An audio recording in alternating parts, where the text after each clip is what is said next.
Olá, que bom que a gente está junto outra vez, não é não? Nós já falamos sobre TDAH, depois tivemos uma nova formação aqui com o pessoal de Luz sobre dislexia e hoje estamos dando prosseguimento aos nossos encontros de formação continuada.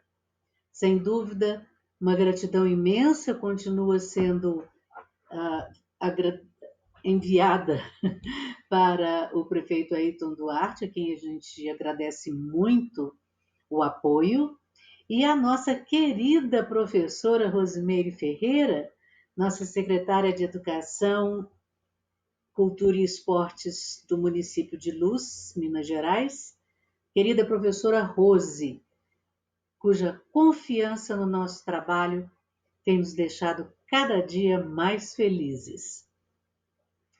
Eu gostaria de lembrar a vocês que seria muito bom para o desenvolvimento do meu canal no YouTube que vocês se inscrevessem e que se inscrevessem de maneira pública.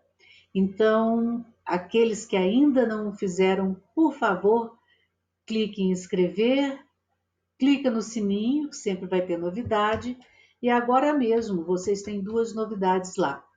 Na semana passada, eu fiz uma palestra num congresso internacional, México, Argentina, Uruguai, Colômbia, Brasil, e esse congresso foi um momento em que nós falamos sobre a importância da capacitação do professor, não só para o uso das novas tecnologias, mas para usá-las com segurança.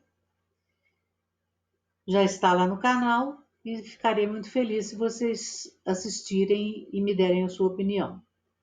Também tem outra novidade feita ontem, uma consultoria de Ribeirão Preto, São Paulo, que se chama Tantas Palavras, que reúne palestrantes que essa consultoria consideram pessoas especiais.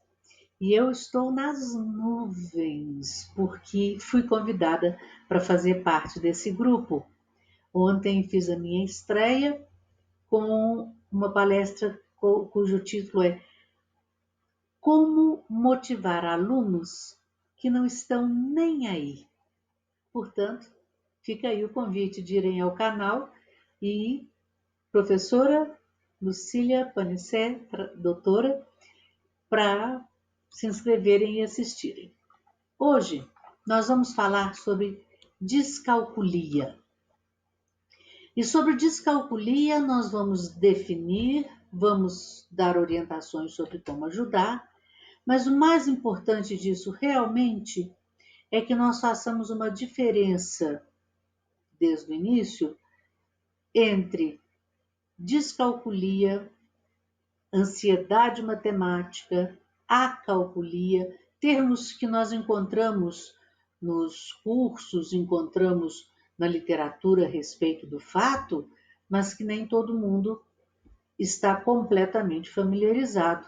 E um dos nossos objetivos hoje é ajudá-los nesse caminho. Nós vamos ver o seguinte: o fato de que eu tenha um currículo significativo, nesse momento, não tem qualquer importância. Mais importante do que qualquer titulação, como eu sempre digo, é o fato de que eu sou professora, com todas as letras maiúsculas, com muito orgulho, e vou dizer a vocês uma coisa: é na condição de colega que eu peço licença para compartilhar conhecimentos. Para vocês ficarem por dentro dos nossos alvos, temos uma entrada relembrando o que é distúrbio, o que é transtorno, o que é dificuldade, de maneira geral. Depois vamos à definição de descalculia, as suas causas, suas características gerais, fatores que interferem na aprendizagem da matemática, o que os processos matemáticos têm a ver com este transtorno específico da área matemática, classificações dessas dificuldades, de que tipo cada uma delas podem ser, problemas e consequências mais frequentes na descalculia, ou seja, exemplos reais do que a gente pode notar no trabalho dos nossos alunos, e finalizamos com o papel da escola e o papel do professor no acompanhamento e na ajuda para sobrepujar esses obstáculos para cada aluno que com eles estiverem lutando. Lá no início, quando nós fizemos a nossa primeira palestra sobre TDAH, nós chegamos a mencionar a questão do distúrbio, do transtorno, mas eu gostaria de repeti-los no sentido de orientar as pessoas que não estiveram conosco naquela época, mas que hoje estão nos dando prazer de estarmos à mesma mesa trocando ideias. Então, nós vamos pensar em distúrbios de aprendizagem ou transtornos de aprendizagem em relação ao tipo de obstáculo que ele gera e também em relação à localização em termos funcionais, em termos do cérebro. O distúrbio de aprendizagem está estreitamente ligado às habilidades de linguagem, fala, leitura e escrita, por exemplo. Enquanto os transtornos de aprendizagem estão extremamente relacionados não só com as habilidades de leitura, mas também com a memória de trabalho e com as condições das funções executivas da pessoa, ou seja, aquela capacidade de organização, de planejamento, de avaliar se vale, se não vale, fazer um julgamento, tomar decisões a partir deles e assim por diante. Os distúrbios de linguagem normalmente estão do lado esquerdo, como é o caso da dislexia. Então, nesse distúrbio de linguagem, eu vou ter um estímulo, que seria o texto, ou a pergunta de uma prova, ou a legenda de um filme, e a falha da resposta a esse estímulo, ou seja, ler bem, compreender e etc., não está realmente num fator neurológico sob o ponto de vista, digamos, do cérebro, né, que cabe aqui na minha mão. Está no funcionamento, no processamento dessa informação. E isso se dá com uma outra falha, que é a da atenção sustentada. Como esse processamento vai ser feito por outros caminhos mais longos, é muito comum, então, que a pessoa não consiga sustentar a atenção. Isso significa ficar ali naquele determinado lugar por mais tempo, até que consiga decodificar tudo.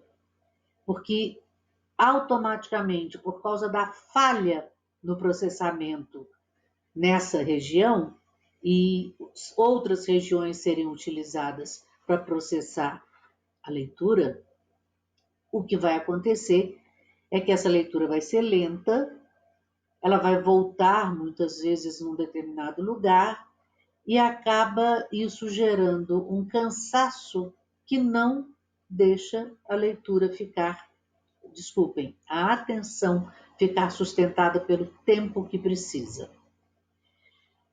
Um exemplo disso é o processo da dislexia. Já no transtorno de comportamento, nesses transtornos eu vou ter uma disfunção não do lado esquerdo, mas aqui nesta região, numa região responsável pelo estado de alerta, responsável, como eu disse antes, pelas funções executivas, de observar uma determinada situação, planejar, avaliar se aquele planejamento está ok, executar aquele planejamento, fazer esse julgamento se vale a pena, se não vai, não vale, tomar decisão a partir daí. E isso é altamente impactado quando existe uma disfunção frontal, ou seja, a área frontal funciona de outra forma, porque a falta desse estado de alerta, deste prestar atenção para fazer todas essas coisas, pode impactar no fato de que o estímulo ou a ordem do professor, o enunciado do problema, etc., não chegam nem a ser processados. Por quê? Porque existe uma falha na atenção seletiva. A pessoa não foca exatamente onde devia e elimina distratores. Resultado: isso, falta de atenção, aliado à impulsividade, impede que haja uma resposta ao estímulo dado satisfatória. É um bom exemplo disso o que acontece no caso do TDAH. Agora, distúrbios e transtornos são disfunções neurológicas, formas diferentes do cérebro funcionar. Já a dificuldade de aprendizagem, eu prefiro chamar de dificuldade escolar. É exterior. O problema não é orgânico, é um problema pedagógico, seja por conta das famílias, das escolas ou de ambas. Um determinado indivíduo tem dificuldade no processo de aprendizagem, não por causa do seu processamento cerebral, mas por causa das circunstâncias, do ambiente, do seu entorno. Isso é motivo para evasão. E é muito triste nós pensarmos que a cada 100 alunos que entram na escola, 64 deles não terminam o ensino médio. E não é só no Brasil, não.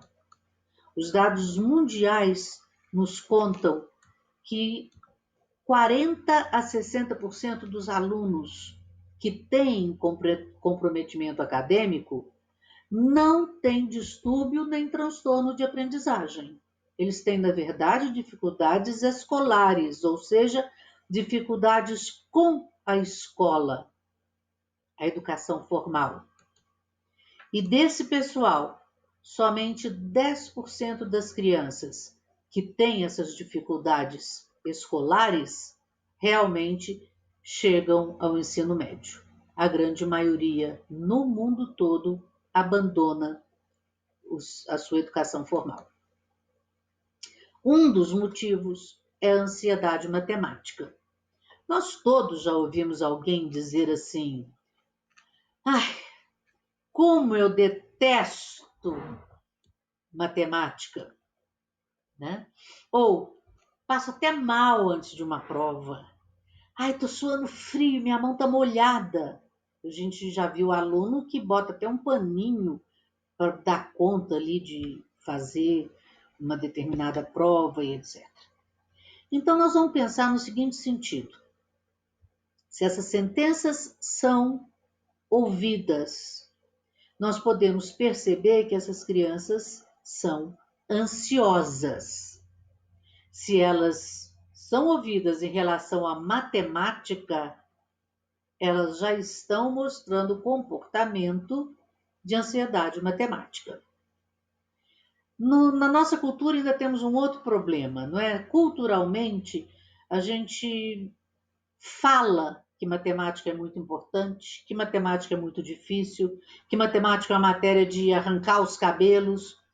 Alguém fala, ah, eu era péssimo em matemática, mas ótimo em outra coisa.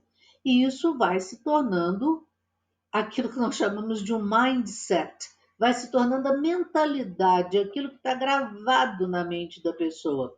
O resultado é que essa criança ou esse adolescente que vive numa cultura que vê a matemática como sendo de arrepiar os cabelos, acaba se convencendo de que é mesmo. Se essa pessoa já for uma pessoa com traços de personalidade que podem levá-la para a ansiedade, muito mais ainda, não é mesmo? Agora, algumas crianças e alguns adolescentes que são ansiosos, que são preocupados, mas passam a ter um pavor da matemática de tal forma que eu percebo que está fora do comum, fora do esperado, aí sim eu posso dizer que ele está tendo uma fobia em relação à matemática. A isso se dá o nome de ansiedade matemática. É uma fobia especificamente com a matemática. E como é que ela se manifesta? Sentimento de tensão, de desamparo, aquele tô perdido, de uma preocupação muito maior do que a matemática ou uma prova teria um motivo para dar. E isso focado sempre nos problemas, nas operações, nas equações, nas formas geométricas e assim por diante. Qualquer fobia, qualquer medo exagerado a qualquer coisa, medo de dirigir, medo de andar de avião, medo de andar a cavalo, medo de lugares altos, medo de estar em grupo com muita gente, medo de um bicho. Quando qualquer uma dessas fobias acontecem, as pessoas dão respostas ou reagem a essas fobias de três formas. Ou elas reagem com comportamento, um comportamento de fuga, de evitar, de não querer ficar perto, né, de tirar o time de estímulos que sejam causadores de ansiedade. E isso pode ser até matar uma aula, faltar um dia de prova, fazer uma bagunça para que o professor mande-o para fora da sala e assim por diante. Outro tipo de reação que quem tem uma ansiedade matemática, assim como qualquer fobia, vai ter é reação fisiológica. Taquicardia, estômago revirado, suar muito, ter reações anatômicas, né, do corpo humano, até urticária, esse tipo de coisa, e todas elas totalmente da parte autônoma do nosso corpo. Então a pessoa não pode evitar isso aí, de dentro para fora que acontece. E a terceira reação, gente, é a reação cognitiva. Essa pessoa, perto dessas manifestações fisiológicas e comportamentais todas juntas, ela acaba com pensamentos de não tem jeito, eu tô perdido. E isso distorce a realidade a ponto da pessoa começar a dizer: eu não consigo aprender, eu sou burro, não tem jeito, eu vou tomar bomba. O resultado é simples, ela acaba se convencendo de que isso é verdade. E quanto mais ela se convence, mais fracasso. Quanto mais fracasso, mais ansiedade matemática, menos possibilidade de estar com a mente aberta para a aprendizagem. A causa geral da ansiedade matemática tem a ver com, no início, alguma dificuldade que tenha dado um baixo rendimento escolar. Esse baixo rendimento escolar pode bater de frente com elementos externos do ambiente da pessoa e isso piora. Que elementos extrínsecos são esses? Uma escola que está pedindo uma atividade acima da capacidade do aluno, seja por causa de maturidade ou por causa de outros fatores vários que existem. pais autoritários, extremamente exigentes, que fazem muita pressão. Irmãos que são muito bons na matemática. E aí, infelizmente, não só quem é pior na matemática se compara com o irmão e diz eu sou péssimo, ele é ótimo, ou então acontece um outro elemento importante e muito triste. Pais e professores que dizem, mas o fulano é ótimo nisso, por que você não faz? É fácil, olha como é que ele dá conta. Existem diferenças individuais, pessoas que são mais vulneráveis emocionalmente e que são mais vulneráveis, inclusive, a essas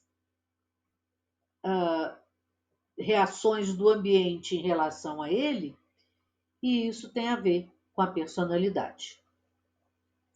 Quando alguém tem uma dificuldade de aprendizagem, que ela é persistente e específica da matemática, a gente vê a possibilidade de ser desencadeada a ansiedade matemática. Porém, lembrem-se, a ansiedade matemática não é um fenômeno interno do corpo humano, neurológico ou funcional. Ela é emocional. E por ser emocional, ela é tratável com psicoterapia e com apoio psicopedagógico. Agora, é importante entender que a ansiedade matemática não é sinônimo nem de descalculia, nem de acalculia, certo? A descalculia é interna, ela é da mente, ela é neurobiológica, de um funcionamento diferente do cérebro. Não tem nada a ver com educação inadequada, não tem nada a ver com ansiedade, mas ela pode causar ansiedade. Então, a ansiedade matemática é o exagero da ansiedade de certas pessoas voltada para a questão, para o contexto da matemática. É emocional e isso, uma psicoterapia ou um apoio psicopedagógico, preferencialmente os dois, ajudam a pessoa a vencer esse obstáculo. Já no caso da descalculia, eu tenho uma disfunção neurológica com a qual a pessoa nasce, vive e morre, e aí sim, por causa dela ter este problema com a matemática, causado por um funcionamento diferente da mente, ela pode sim ficar ansiosa, mas não será uma ansiedade matemática, tá? Então, vamos ver esses dois termos que eu mencionei: descalculia e acalculia. Vejam que os dois têm o prefixo negativo, o dis e o a. Agora, no caso da descalculia, ela é uma desordem neurológica que afeta a habilidade da pessoa não só para compreender os números, como também para manipulá-los, enquanto a acalculia é uma perda dessa capacidade de executar cálculo, desenvolver raciocínio, etc. Então, olha o que acontece. No caso da descalculia, por ser uma desordem neurológica específica, uma disfunção na área da matemática, na área cerebral da matemática, nós sabemos então que a pessoa já nasce com a descalculia. No caso da acalculia, essa pessoa era excelente em matemática ou era simplesmente comum na matemática. No entanto, ela sofre um acidente ou ela tem um trauma cerebral porque bateu com a cabeça num lugar, ou um tumor cerebral. Então, nesse momento, quando ela não consegue mais executar cálculos ou raciocínio aritmético, mas antes conseguia, aí nós chamamos de acalculia, ok? Nos interessa a descalculia, que é essa que o nosso aluno já nasceu com, se desenvolve com, e fica adulto com, e etc. Nesse caso, como a pessoa nasce, vive e morre com a descalculia, nós chamamos de descalculia do desenvolvimento. Por quê? A pessoa desenvolve todo o percurso da vida humana dela dessa forma. A palavra descalculia é uma misturinha de grego e latim. Dis, que significa mal, e o calculare, que significa contar, dando o resultado de uma pessoa que conta mal. Há muitas pessoas assim no mundo, entre 3 a 6% da população.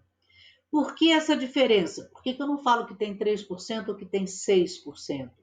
Porque vai depender do tipo de estudo feito. Então, em alguns lugares, usa-se um tipo de estudo que diz 3%. Em outro lugar, faz um tipo de estudo que diz 6%. Mas, de qualquer maneira, não interessa se é 3, 4, 5 ou 6% da população que tem descalculia.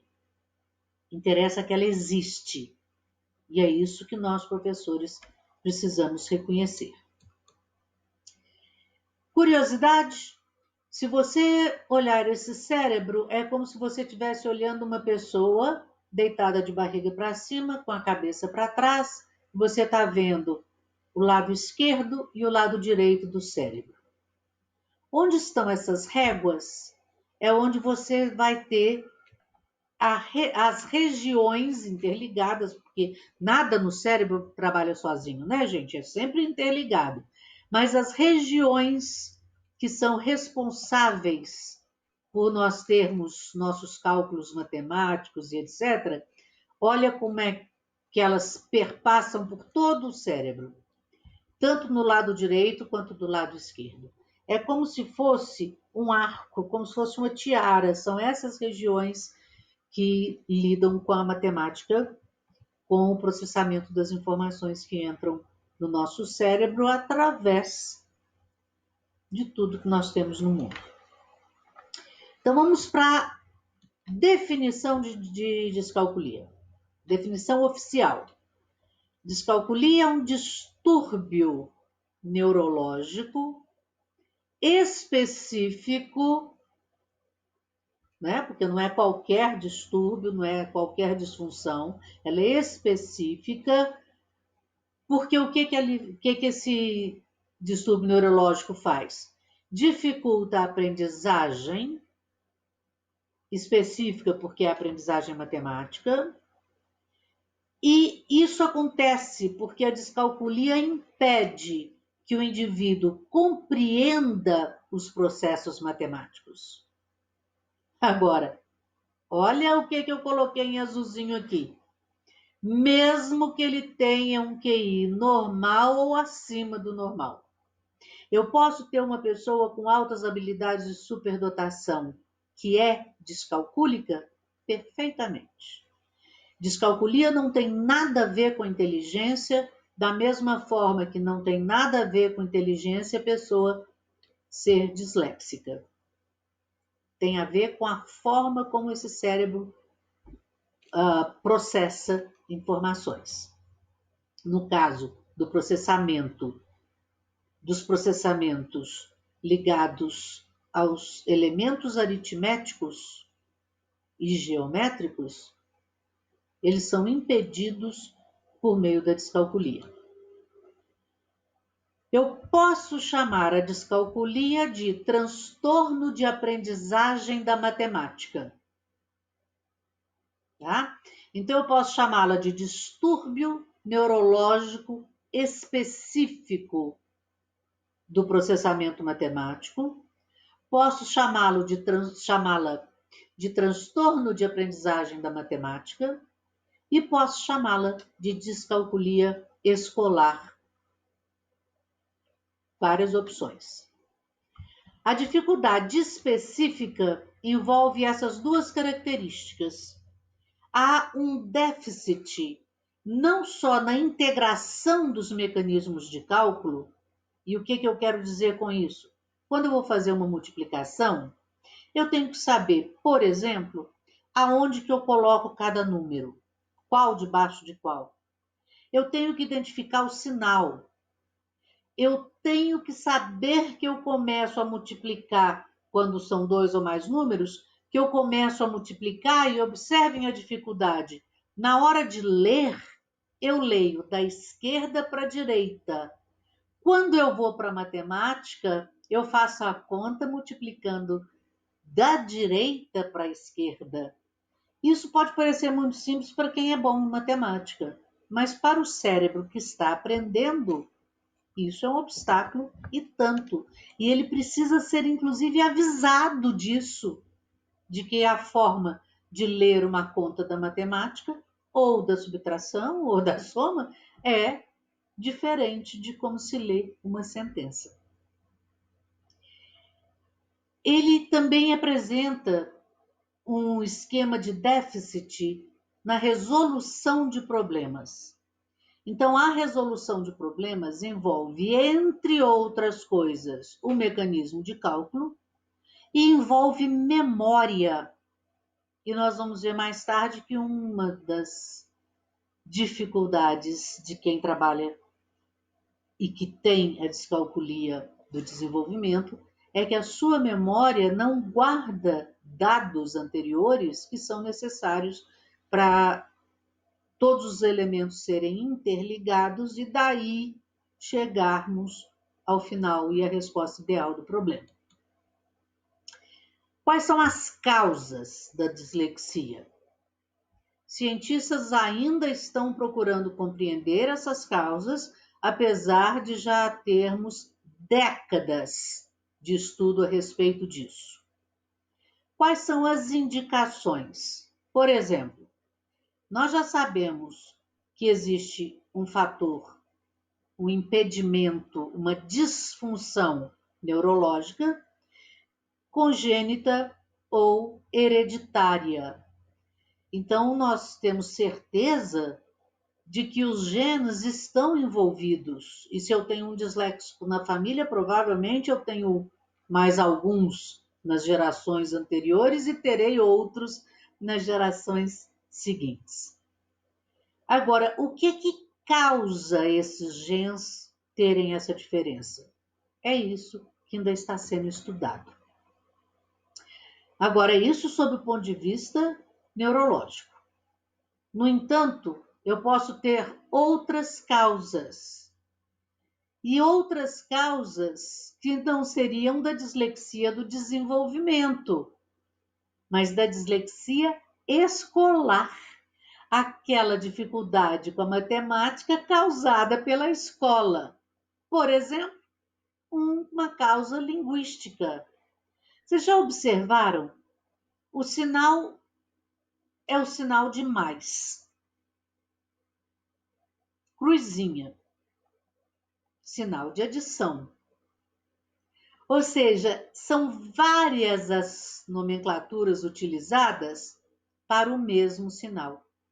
Então, se o meu aluno não percebe, principalmente quando ele está começando na escola, aprendendo a ler, escrever, contar, ele precisa ser avisado de que adição, soma, mais são a mesma coisa. Ou ele pode, no passar de uma situação para outra, não identificar que são. Mesma coisa com subtração, menos e diminuir. Então é muito importante que linguisticamente nós, professores, sejamos muito claros e usemos uma riqueza de vocabulário grande com os alunos, mas deixando muito claro para eles como isso é a mesma coisa no final das contas. Outra causa que pode ser é a causa psicológica, né? O aluno muito sendo muito cobrado, aquela exigência de perfeição, ele não tendo uma autoestima boa e esse tipo de coisa. Isso também é causa da dislexia escolar, não da de funcionamento cerebral. A pedagógica, que seria talvez uma falta de um olhar para descobrir onde está o erro, o que o aluno fez para a gente poder explicar qual é o novo caminho para ele, etc. Ou pode ser uma combinação de todas elas. Características gerais são muito variadas. Uma criança, um adolescente, um adulto com descalculia tem dificuldade com a memória de curto prazo, e a memória de curto prazo ela é necessária nas adições e nas subtrações.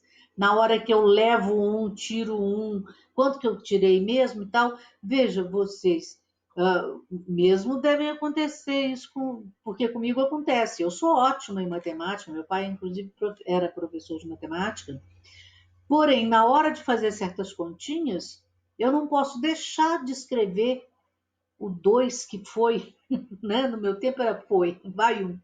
Então, eu não posso deixar de escrever isso e no lugar certo, porque eu acabo me distraindo. O outro problema é a memória de longo prazo.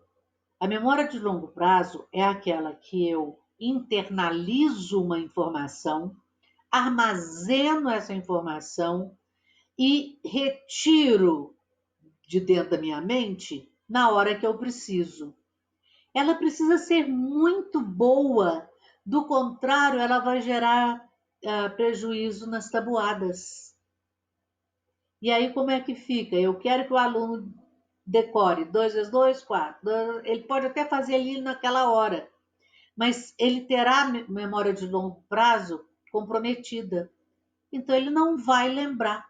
E isso vai impactar fortemente na hora dele fazer suas multiplicações, somas, diminuições, etc. Divisões.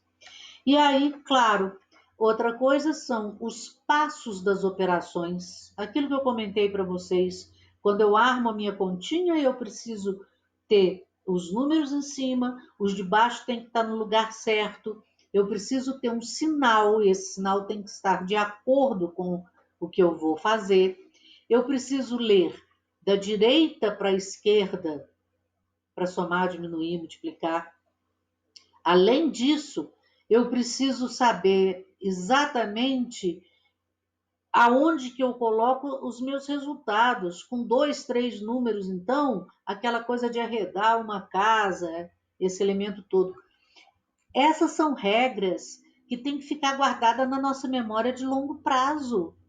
E se a pessoa com esse tipo de disfunção tem problema com a memória de longo prazo, obviamente as suas operações básicas de matemática vão estar seriamente comprometidas.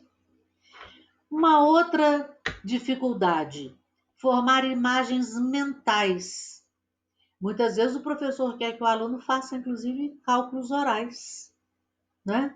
E aí, olha, vamos fazer um cálculos orais, 24 vezes 2, 18 vezes 3, e assim vai.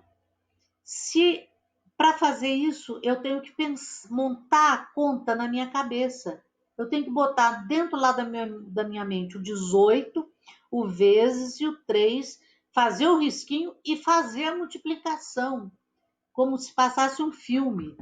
Só que essas pessoas têm dificuldades na formação das imagens mentais. Então, para elas, o cálculo mental se torna muitíssimo mais difícil também.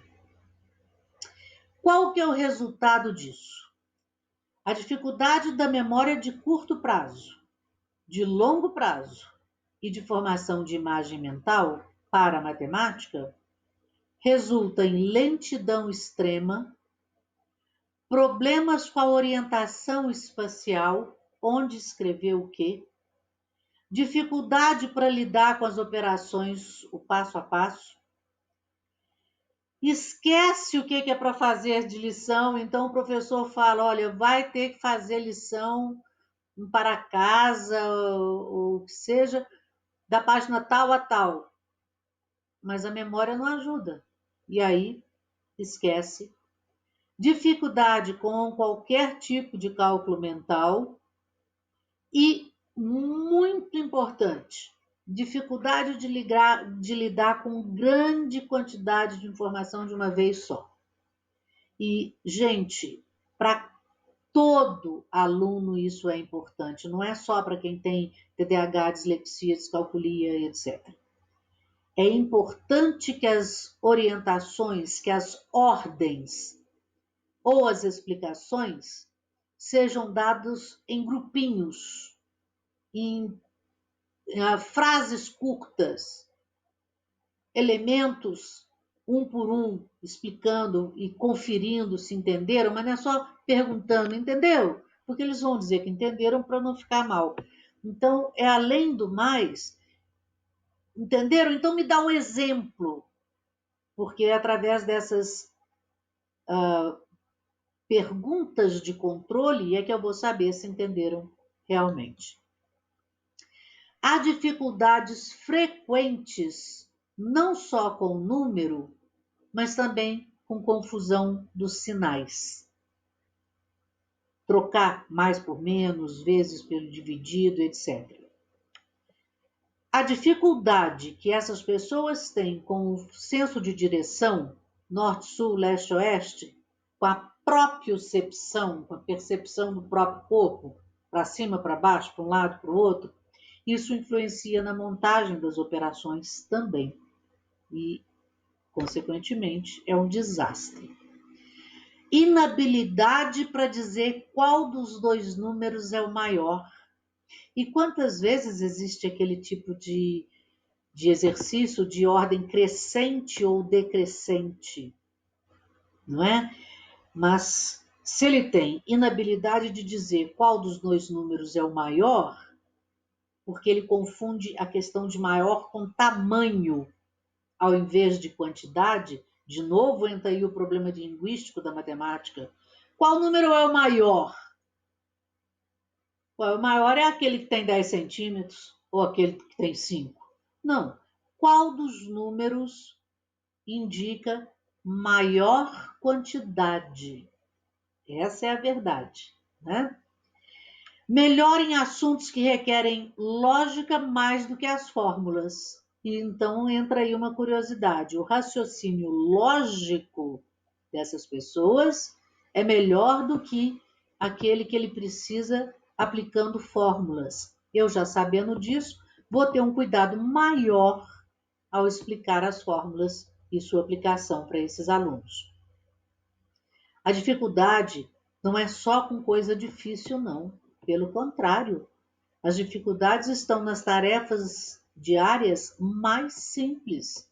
É igual o caso da dislexia. Não é falar ou escrever pindamonhangaba inconstitucionalissimamente que vai dar problema para disléxico, não. Palavra como casa, lar, limonada, são palavras mais simples. E aqui também, no caso da dislexia, as palavras mais simples. No caso da descalculia, as tarefas numéricas mais simples são um obstáculo tão grande quanto as equações mais complicadas. Dificuldade com o tempo conceitual. A questão de tempo. O que é tempo? Quanto tempo eu tenho para fazer isso? 5, 10, 15 minutos? Isso não faz sentido para o descalcúlico. Então, ele não consegue julgar bem a passagem do tempo. Ele é capaz de saber que ele tem 60 minutos para fazer uma prova e ficar os 60 minutos numa questão, porque ele não percebe que 60 minutos, uma hora, dura tanto tempo, porque o tempo conceitual dele está comprometido. Outra coisinha séria, ele tem dificuldade mental de estimar a medida de um objeto ou de uma distância. Então, se você, de um modo geral, a pessoa que não tem a descalculia, mesmo que ela não seja lá essas coisas na matemática formal, ela sabe que daqui ali é perto, daqui lá é longe. Ela tem a ideia de que 1 metro é curto, que 1 quilômetro é longo. Não quem tem descalculia. Imagina a dificuldade de comprar um móvel, por exemplo, e pegar esse móvel e enfiar num lugar que ele tinha certeza que cabia, mas o móvel era 2 vezes o tamanho. Então, são inclusive elementos simples do dia a dia, da rotina, que são impactados com essa dificuldade. Dificuldade de manter a contagem durante os jogos. Quantos gols? Quantas bolas fora? E assim por diante. Dificuldades nas atividades que requerem processar sequências. Escapulir sequência no antigo português, hein, gente? Dificuldade nas atividades que requerem processar sequências ou etapa. Da mesma forma que ele tem dificuldade de dizer o decrescente ou crescente por causa do seu problema com qual número é maior quantidade ou menor quantidade, ele vai ter aqui também uma dificuldade de processar as etapas, o que vem primeiro, o que vem depois. Isso faz parte de um planejamento que a disfunção dele compromete. Claro, se isso acontece, tem um impacto até na hora de escrever. A ordem certa de uma história pode ser comprometida porque a pessoa tem descalculia. Ele pode ter problema com uma calculadora. Simples, pois se ele não tem a ideia de qual número vai primeiro no vezes, por onde que eu começo e etc., se não for ensinado passo a passo da calculadora, e além de ensinado, bem treinado por causa do problema de memória, até a calculadora não vai resolver o problema. Inabilidade de compreender planejamento financeiro ou incluir algo no orçamento. Vocês já pensaram isso para um adulto? O que pode significar em termos de endividamento e etc.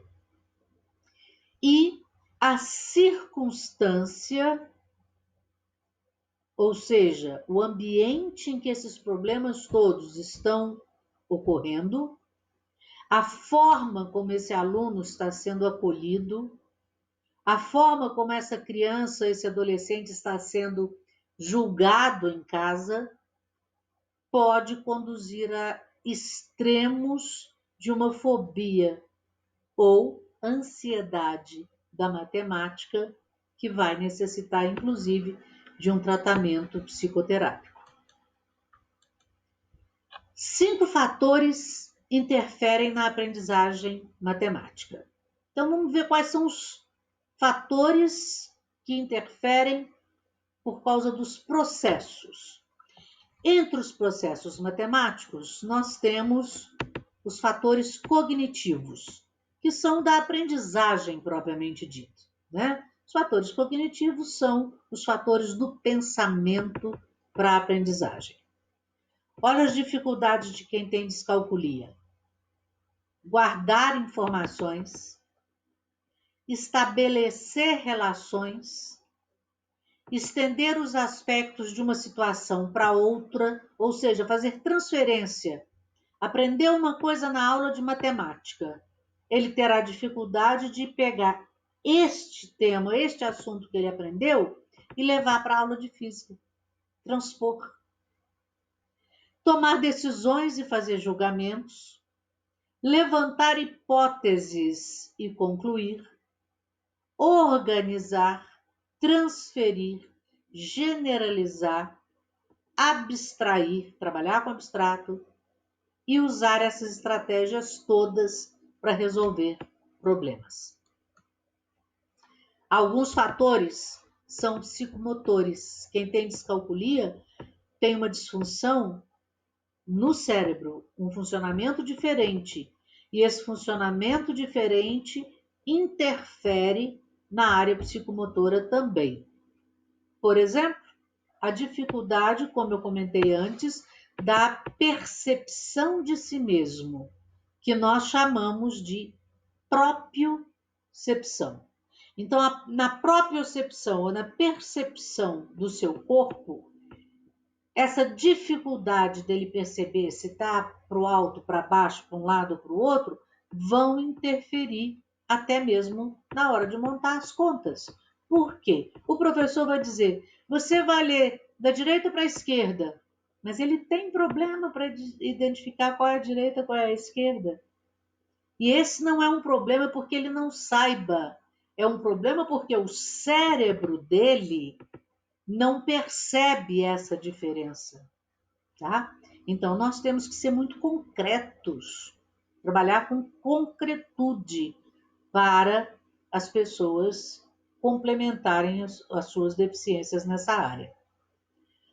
Lateralidade, direito e esquerdo. O ritmo envolve, inclusive, como você constrói um número. Você pegar um número e fazer o número 3 é uma coisa. Você pegar esse número e não saber para que lado que ele vira, direita ou esquerda, ou se ele vai ficar mais forte em cima, menos forte embaixo, isso vai influenciar na hora dos trabalhos matemáticos. Percepção auditiva e visual. Ele pode enxergar diferente, como o caso da dislexia. E ele pode também ter problemas de audição em que não identifica, por conta da audição, os elementos importantes dentro da matemática. Orientação de espaço-tempo, coordenação visual e motora, olhar para o quadro e copiar aqui embaixo, e percepção do espaço gráfico, ou seja, onde na página, ou onde no quadro, onde no PowerPoint devem ficar os elementos que eu vou utilizar, ou que eu vou ler, que vou resolver e assim por diante. O resultado é que existem fatores emocionais muito comuns para quem tem descalculia. Impulsividade, imaturidade neuronal, insegurança, hiperatividade e um baixo nível de concentração e atenção seletiva. Portanto, muitas vezes você pode estar achando que o seu aluno é um aluno com TDAH, um aluno hiperativo, quando na verdade, olhem as características: impulsividade, hiperatividade, baixo nível de concentração e atenção seletiva. Na verdade, o problema dele é a matemática e não o TDAH. São fatores agravantes, ou seja, se um aluno tem dislexia, e o que é pior, às vezes essa dislexia já até, descalculia, serve para dislexia também, mas se ele tem uma descalculia, e essa descalculia, além do mais, se transformou numa fobia matemática, numa ansiedade matemática tremenda, isso piora num ambiente de rigidez, de muita cobrança e, paradoxalmente, de falta de limites, de tensões e de conflitos. Que dirá se a metodologia de ensino for ultrapassada? Não se esqueçam que as metodologias para hoje são as metodologias ativas, aquelas em que o aluno faz, ao invés de ficar ouvindo o professor ou vendo o professor fazer. E é quando o nosso aluno faz que eu dou conta de ver onde é que está a dificuldade dele.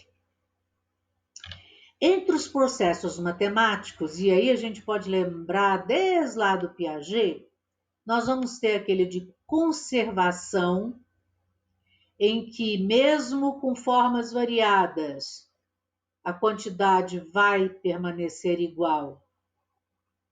num determinado elemento. Nós vamos ter um outro processo matemático chamado interiorização, que é eu ver a conta ou eu ver as tampinhas de refrigerante ou os palitinhos de fósforo e isso ser internalizado e representado na minha mente.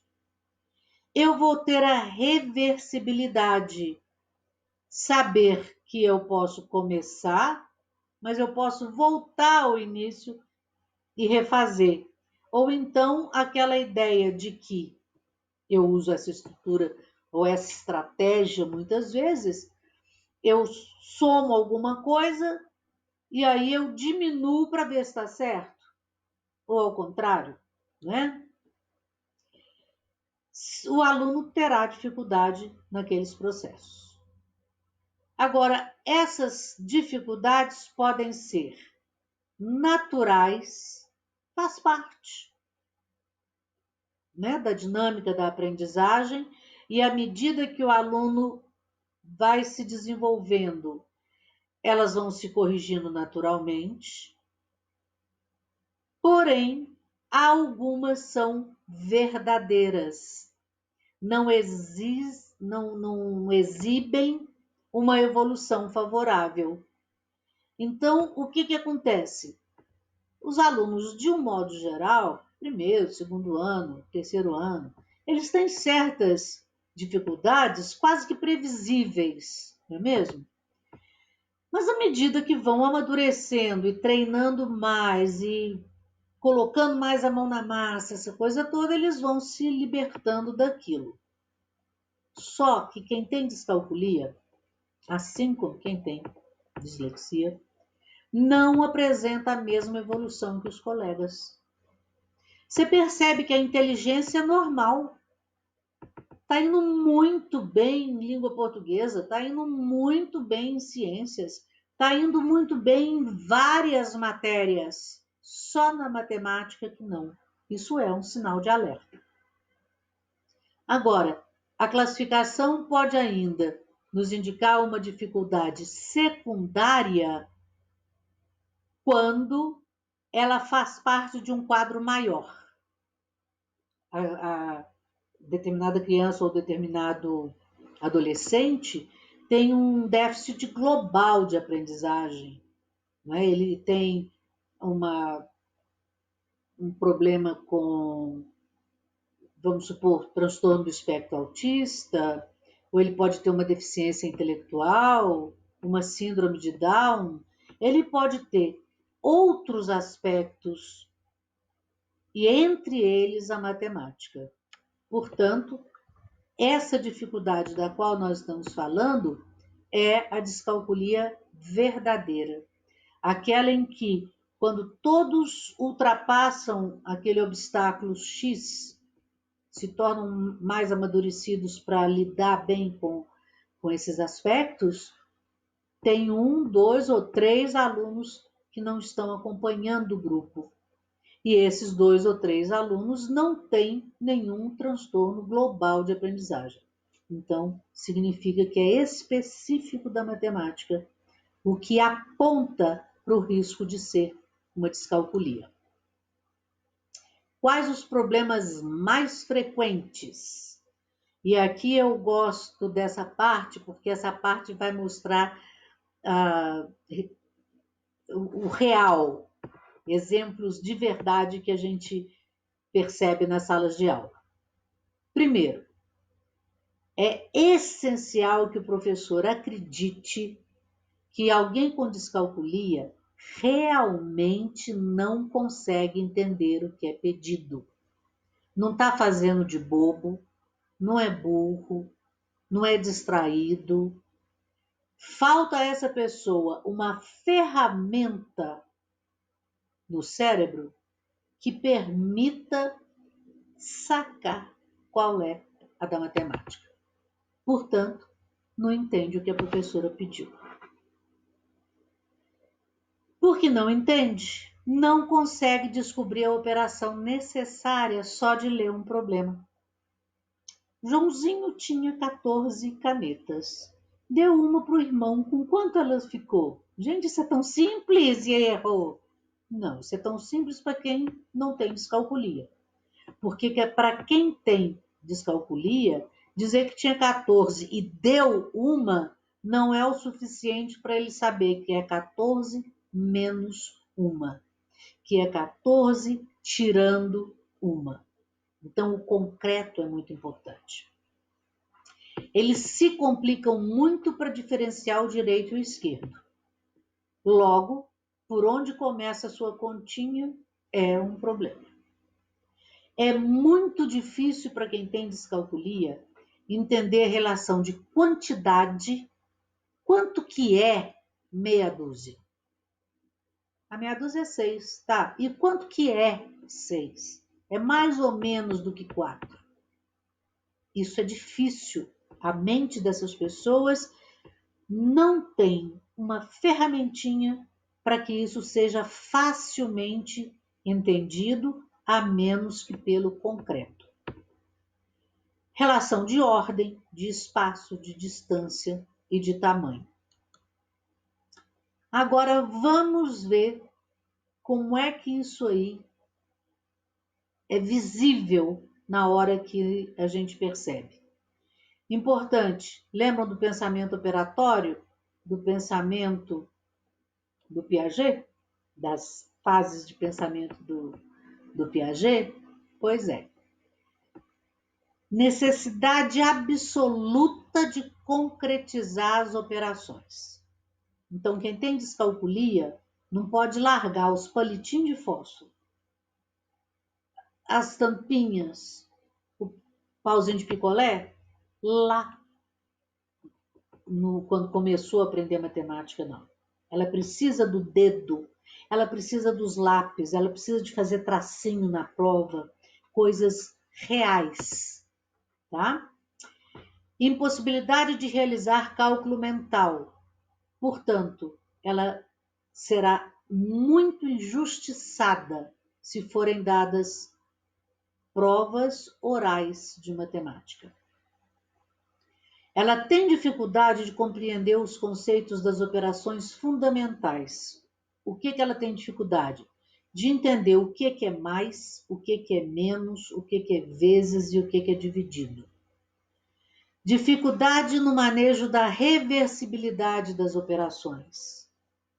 É aquilo que eu falei com vocês. Eu faço uma continha de diminuir. Por via das dúvidas, eu somo para ver se dá o lá de cima.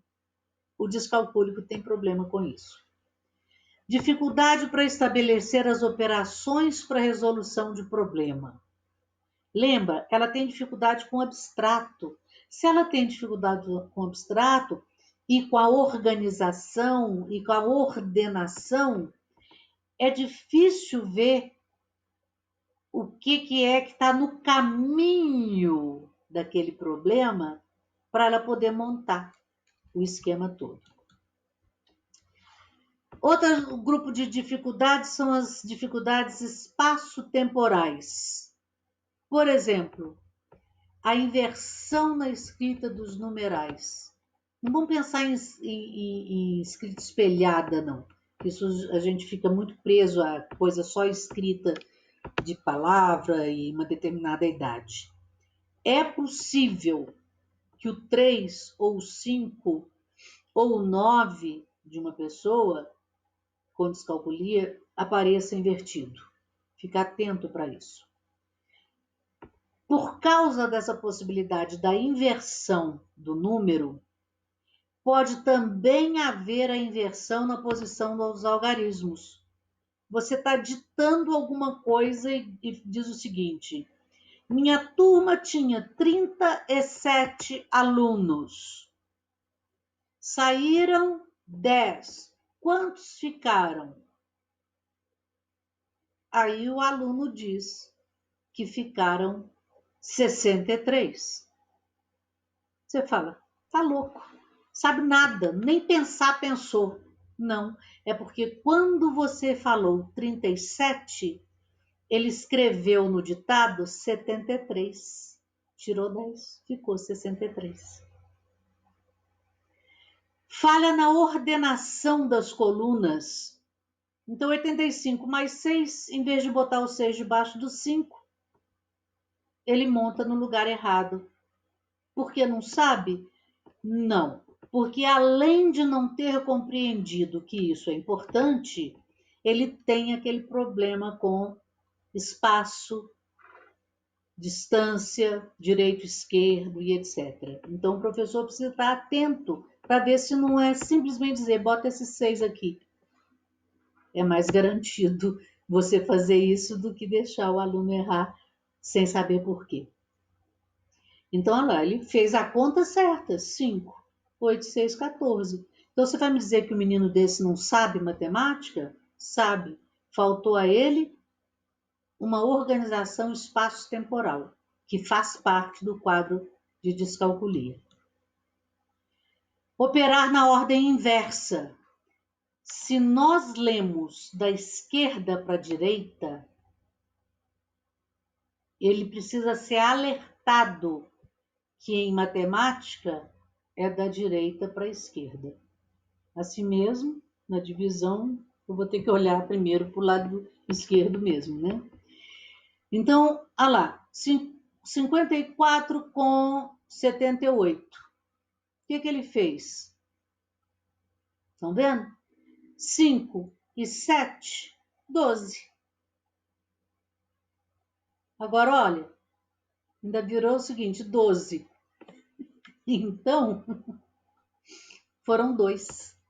Em vez dele pensar que a reserva foi com 1 da dezena, ele não tem, por causa da descalculia, ele não tem facilidade para entender isso. A gente tem que fazer um trabalho pessoal, individual, para ele entender isso aí.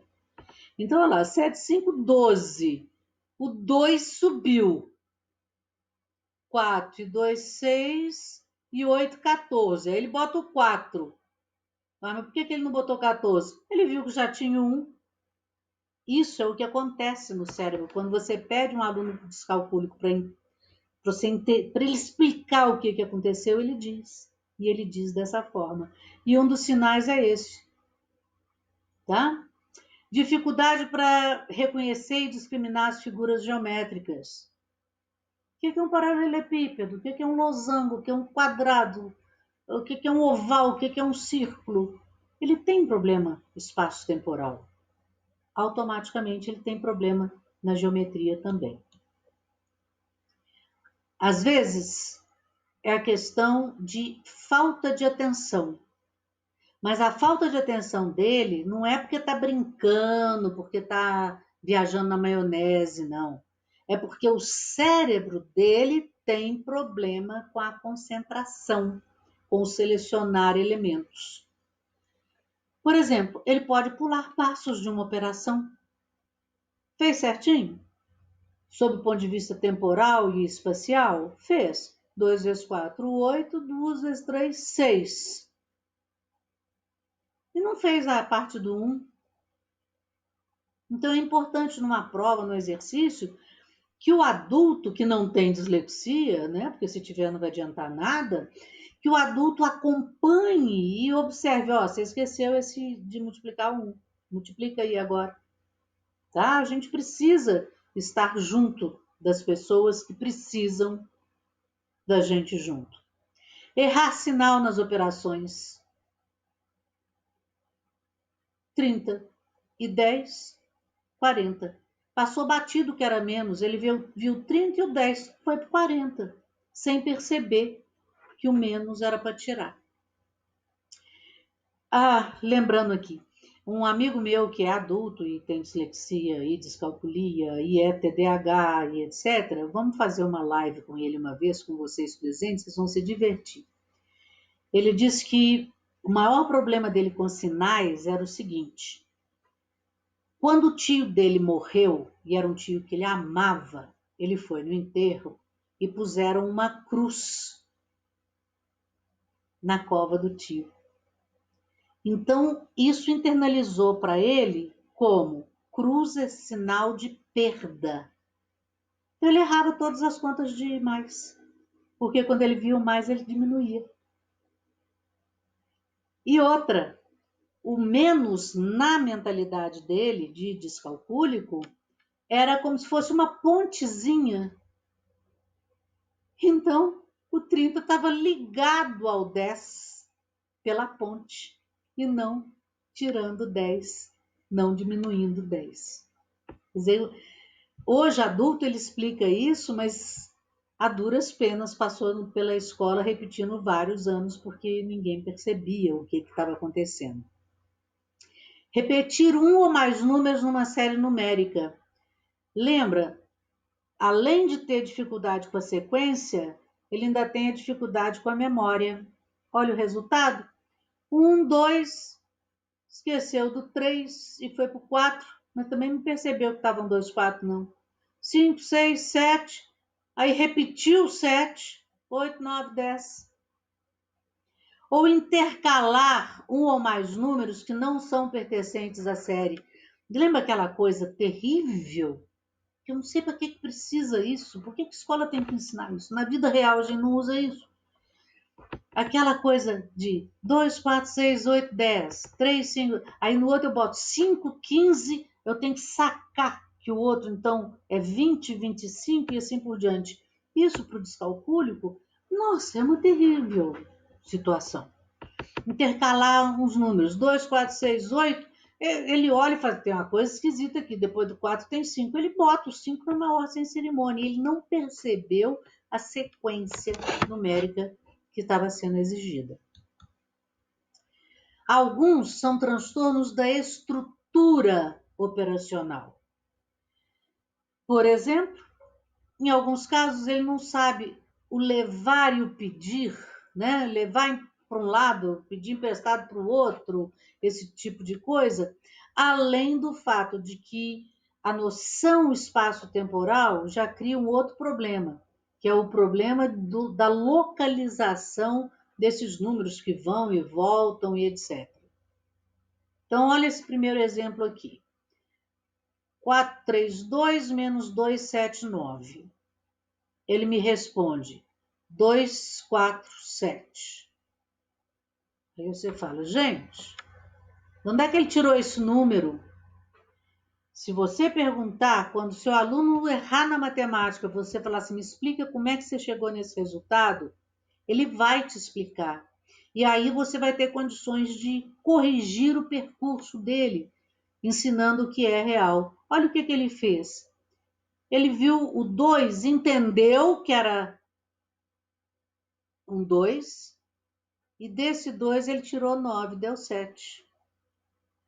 Ele viu um 3, ele tirou o 7 desse 3, deu 4. Ele viu 4, tirou 2, 2. Então, pela lógica dele, eu faço a diminuição de cima para baixo igual eu faço a soma. Tá? Porque a soma tanto faz, né? A soma eu posso 9, 4, 13 ou 9, 4, 13. Ele, então, aplicou a mesma regra para tudo. Olha essa sominha, 84 com 9. 9, 4, 13. Também daria 13 de qualquer maneira, mesmo se fosse de baixo para cima. 9, 4, 13. O que ele não entendeu? O procedimento de que o 13 tinha que o 1 ir lá para o 8, para virar 9. O mau encolunamento dos subprodutos. Então, se você raciocinar bem, alguém que multiplica 5 vezes 4, 20. Vai 2. 5 vezes 2, 10 e 2, 12. Isso para o descalcúlico já é um esforço hercúleo. Aí ele vai e faz 1 vezes 4, 4. 1 vezes 2, 2. Ou seja, ele acertou a multiplicação. Mas o resultado não bateu. Claro. Por que não bateu? Porque o encolunamento ele não entendeu que teria que chegar um pouquinho para a esquerda uma casa. Começar a operação multiplicando o primeiro número da esquerda do multiplicador também é muito comum. Então, você veja bem, em vez de começar com 2 vezes 1, 2, ele começou com 3 vezes 1, 3. 3 vezes 5, 15. Ele lembrou que o 15 e o 1 foi 3 vezes 3, 9 e 1, 10. 2 vezes 1, 2. Lembrou, inclusive, o encolunamento, né? Arredou lá para a esquerda direitinho. Sabe que é para somar um com o outro. 2 vezes 1, 2. 2 vezes 5, 10. Lembrou que tem que ir o 1. 2 vezes 3, 6 e 1, 7. E somou. Ou seja, numericamente, os vezes e os mais estão perfeitos. Espaço e tempo também está perfeito, mas faltou a ele essa sistematização de que, ao contrário da sentença que eu leio da minha esquerda para a minha direita, na matemática eu faço o caminho inverso. As falhas no algoritmo de divisão são as mais divertidas possíveis. E depois eu vou deixar aqui para vocês, mas eu não vou em cada uma não, porque vocês vão perceber que elas são muito detalhadas e não é nada, eu já estou segurando vocês há muito tempo. Dificuldade de resolução de problemas. Primeiro, geralmente eles têm dificuldade de leitura e é muito comum que um descalcúlico também seja disléxico. Dificuldade de compreensão da linguagem empregada se ela não for comum ao vocabulário do aluno. Então, nós precisamos ter muito cuidado com a linguagem usada, inclusive com deixar bem claro essa questão que tirar, subtrair, menos, diminuir são sinônimos, porque isso pode dar um problema na hora da leitura, em que cada hora o problema de menos aparece com uma nomenclatura diferente. Não entender a relação do enunciado com a pergunta do problema.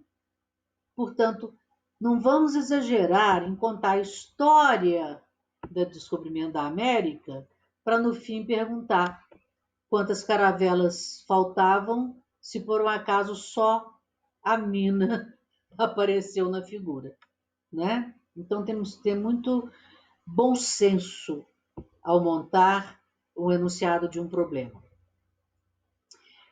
As dificuldades podem ser em relação ao raciocínio. A representação mental, para ele, é difícil, né? O abstrato não existe com facilidade para o descalcúlico. Então, ele não consegue passar o filme na cabeça dele do que está acontecendo ao longo daquele problema para raciocinar que tipo de conta vai ter que ser feita, com que forma e etc. Às vezes, são só os processos operacionais mesmos, a técnica, né? Para que lado que lê, como é que faz e etc. E muitas vezes, você, em vez dele ter dificuldade só na montagem da equação, às vezes você pode dar uma equação pronta e ainda assim ele ter a dificuldade para resolvê-la por causa de todos esses elementos que nós vimos aí anteriormente. Consequências. Primeiro, por não compreender a matemática, a criança ou adolescente se desinteressa da atividade. Esse desinteresse, essa fuga, esse comportamento de Deus me livre, ele é inconsciente. Ele não faz isso porque quer, não. A mente dele é que está dando a ele um caminho, né? Como é que é aqueles dos desenhos animados? Saída pela direita. Então, é um jeito de sair da dificuldade e diminuir a sua ansiedade.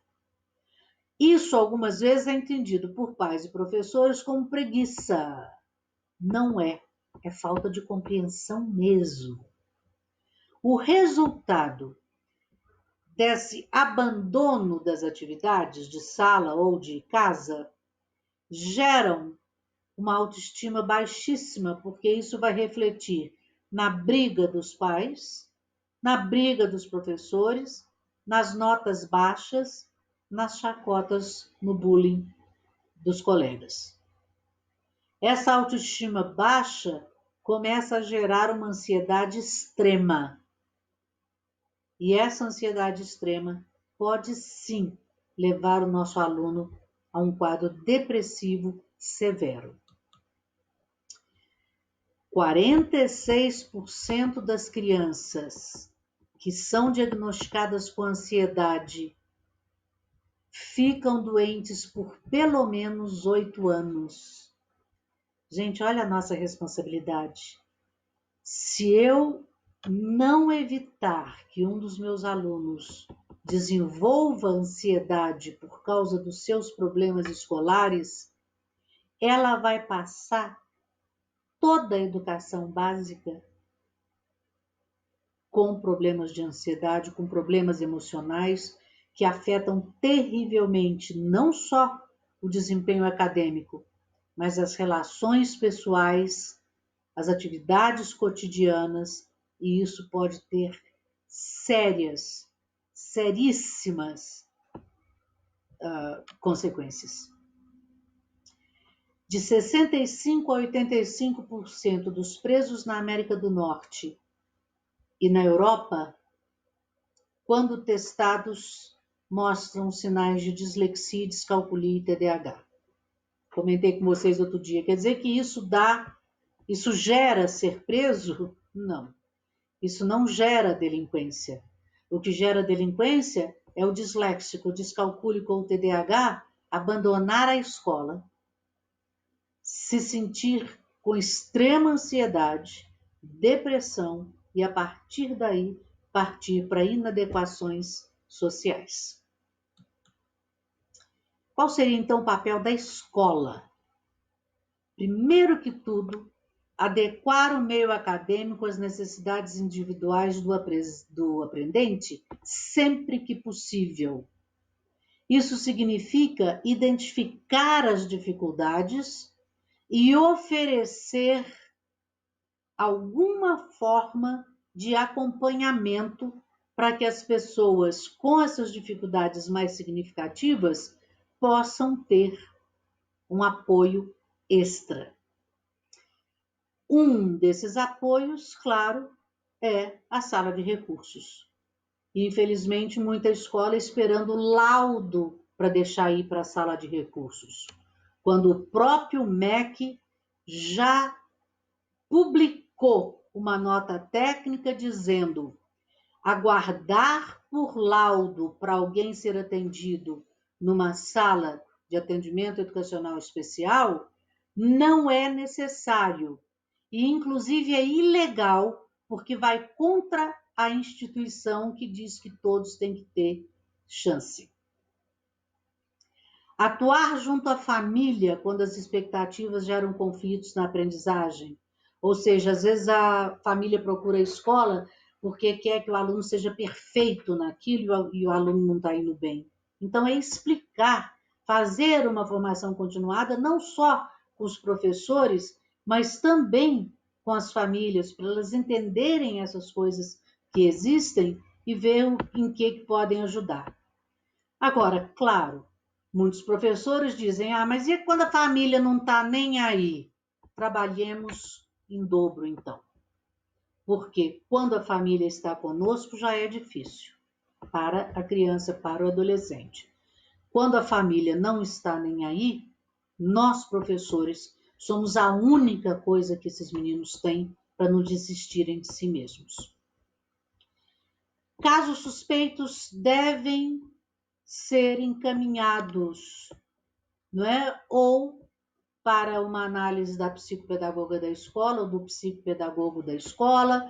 Se esses aplicam os testes e percebem que isso realmente existe, contata a família, confere se há necessidade de exame neurológico ou com neuropsicólogo, com equipe multidisciplinar de oftalmo e otorrino e etc., igual no TDAH, igual na dislexia.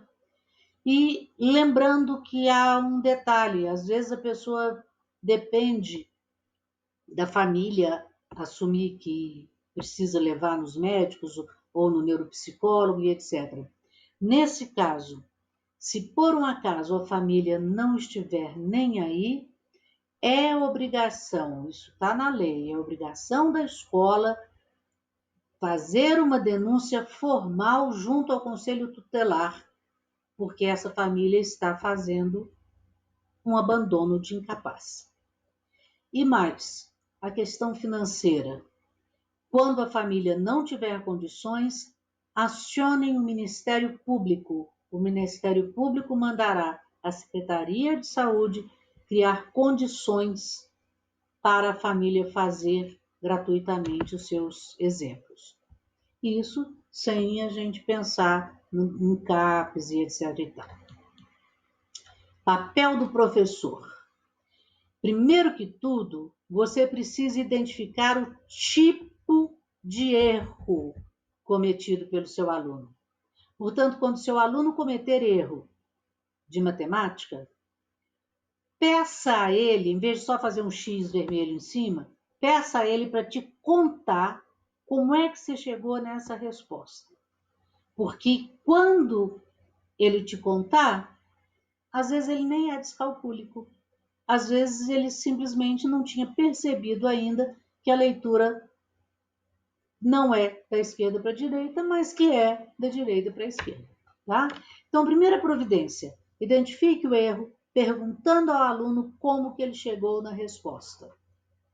Outra coisa, conhecer quais os fatores que interferem na aquisição dos conceitos matemáticos. Eu disse lá na frente, fatores linguísticos, fatores psicológicos e, obviamente, pedagógicos, né? Técnicas que não estão funcionando, metodologias que não estão funcionando. E no caso da disfunção descalculia, ter muita consciência de que os problemas da descalculia escolar podem sim ser gerados pelo funcionamento de alguém que tem dislexia, descalculia de desenvolvimento, mas também pode ser por uma deficiência linguística, emocional, pedagógica e etc. O tipo de erro cometido vai te dizer a resposta. Se você identifica o erro e o aluno, a partir da sua explicação, não erra mais, ou erra só de vez em quando, era um problema única e exclusivamente escolar. Se por um acaso ainda assim o erro permanece consistentemente, isso é coerente com o fato de que pode ser dislexia, descalculia de desenvolvimento e, evidentemente, precisará de profissionais especializados fazendo os exames para ver se realmente é. Ficamos um bocado de tempo, né, gente? A grande vantagem da gravação é isso. É que vocês podem parar, depois voltar. Mas, de qualquer forma, estamos chegando ao final. É hora de ir. E quando a gente tem muita informação e o cérebro está cansado, de repente, naquela hora, a gente já não lembra mais nada. Daí a necessidade de ver e rever quantas vezes puder. Então, se for para vocês lembrarem só um pouco do que eu apresentei aqui hoje, guardem, por favor, esse final. Chegou a minhas mãos um texto que eu preciso compartilhar com vocês. Cheguei a uma conclusão que me dá medo. Eu sou o elemento decisivo na minha aula. É o meu humor pessoal que define a atmosfera da sala. É o meu humor diário que cria o clima. Como professora, eu tenho um tremendo poder, o de tornar miserável a vida do meu aluno ou de fazê-la feliz. Eu posso ser uma ferramenta de tortura ou um instrumento de inspiração. Posso humilhá-lo ou elogiá-lo. Posso machucar a sua alma ou curá-la. Em qualquer ocasião, é a minha reação que decidirá se será deflagrada uma crise ou se ela será contornada. E essa oração eu compartilho com vocês, porque eu tenho feito a mesma oração nos 55 anos de magistério que eu completei agora em setembro. Peço a Deus que eu sempre tenha em mente que é como consequência das minhas atitudes diárias que cada um dos meus alunos será cada vez mais humano ou poderá ser desumanizado. Para torná-los mais humanos, nós precisamos ressignificar o papel da escola. Parar de trabalhar com muitos dados e muita informação transmitida e começar a gerar conhecimento, que é a informação tornada útil e aplicável numa ação concreta, cujo resultado sirva para a vida deles. É difícil, né? Mas podem acreditar. Educadores de verdade, como nós, sabem que nada é impossível. Por favor, mantenham contato.